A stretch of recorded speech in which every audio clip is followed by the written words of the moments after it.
Personally, I can't, because I think even Zelensky's body language, sitting there with his arms crossed, and I've made the comment before, he goes all around the world throughout this war for this past 3 years, wearing his cargo pants, cap in hand, to every single leader in this whole world to try and get money to help his war. He's not interested in peace. He's not interested in a ceasefire. He's okay with 600,000 innocent Ukrainians being killed, 2,000 daily or something like that. It is ridiculous. And supposedly subscription. And we've got Boris Johnson, standing there saying, we'll make it work. He's in key. Why? Would it have made a difference if Zelensky was wearing a suit? No, I mean, that's a completely moot point, and I think that was quite a crass example of American mainstream media being allowed to ask that question. But I actually watched the full 53 minutes because I think we all have to. Yes. We all have to shape our and view or make our own view in this.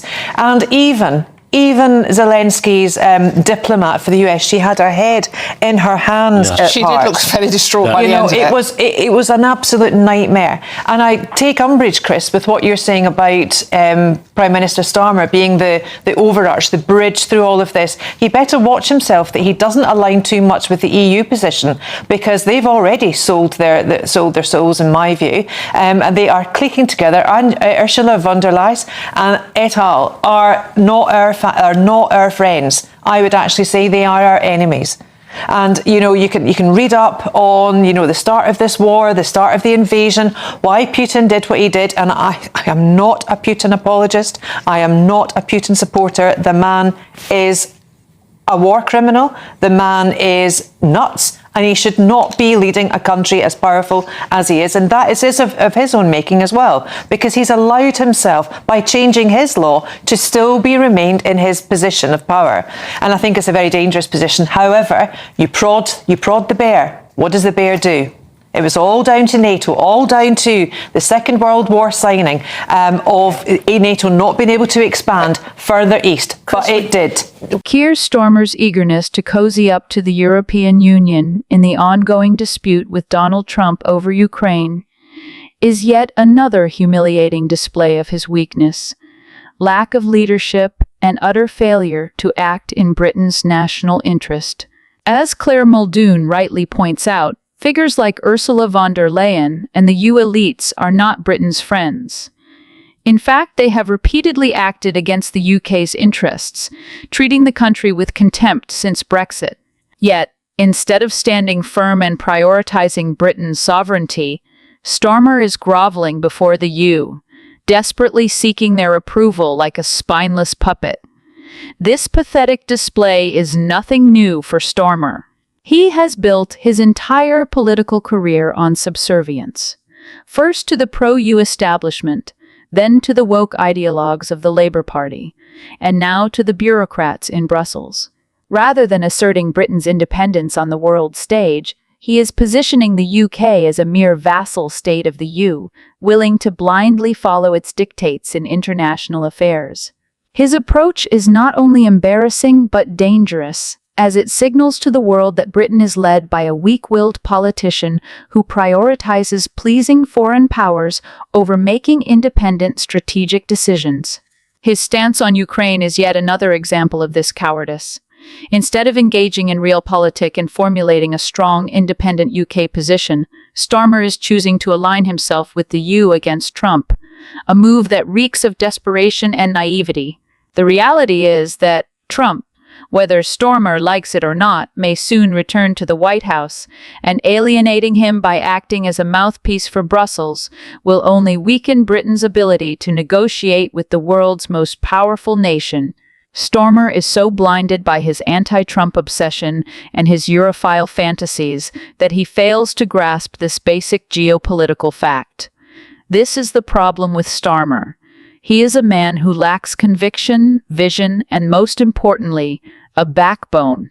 He is willing to throw Britain under the bus just to ingratiate himself with EU elites who have never had the UK's best interests at heart. He does not lead. He follows, he obeys. He follows, he obeys, he capitulates. This is not the kind of leader Britain needs in an era of global uncertainty and shifting alliances. If he had any sense, he would stop pandering to the EU and start prioritizing the UK's own strategic interests. But given his track record, that is highly unlikely. I know this will be really worrying news for lots of families who will face even greater struggles this winter. And it's a direct result of our country's exposure to international gas markets that are controlled by dictators. And that is a legacy left to us by the last government. That's why this government has a plan to do something about it. Our mission for clean, homegrown power that we control in this country. And it's why we've hit the ground running in just 7 weeks, consenting new solar power, overturning the ban on onshore wind, precisely to give our country the energy security we don't have at the moment. And this government will also do everything it can to protect bill payers, reforming the regulator so it's a strong champion of consumers, making standing charges fairer, and increasing funding for energy efficiency so people can cut bills. But this is obviously really worrying news for lots of families in our country. You can't keep blaming your inheritance though, can you? It comes as you're scrapping the winter fuel allowance. 10 million pensioners in England and Wales are due to lose that money, and now they'll see that they'll have to pay increased energy costs as well. I mean, part of that is your decision. How concerned are you about hardship this winter?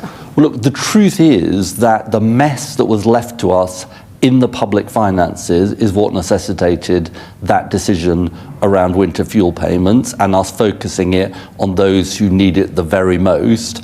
That's why this government is also driving throughout the coming months to get the people, the 880,000 pensioners who are entitled to pension credit and not getting it, to try and get them to take it up, to make them aware of this so they can get the winter fuel payment as well. So it was a difficult decision that the Chancellor, Rachel Reeves, made, but it was also a direct result of the legacy left to us by the last government.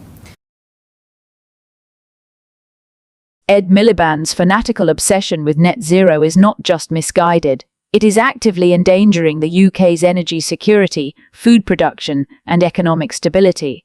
His reckless policies, driven by ideological zeal rather than practicality, are pushing the country towards an avoidable crisis. Instead of implementing a balanced approach to sustainability that considers national interests, Miliband has championed a series of absurd, wasteful, and destructive measures that do nothing but cripple Britain's future. Take, for example, the staggering $22 billion being thrown away on carbon capture machines, an unproven and highly speculative technology that is nowhere near ready to deliver meaningful reductions in emissions at scale. This is an outrageous misallocation of resources, especially at a time when Britain is grappling with a cost of living crisis and urgent domestic issues that require attention. Meanwhile, he has committed $11.6 billion of taxpayer money to overseas climate aid, effectively siphoning off UK wealth to fund green vanity projects abroad, while British families struggle with soaring energy bills. It is an insult to hard-working citizens who see their money wasted on ideological nonsense rather than practical solutions that improve their lives. Miliband's lunacy doesn't stop there.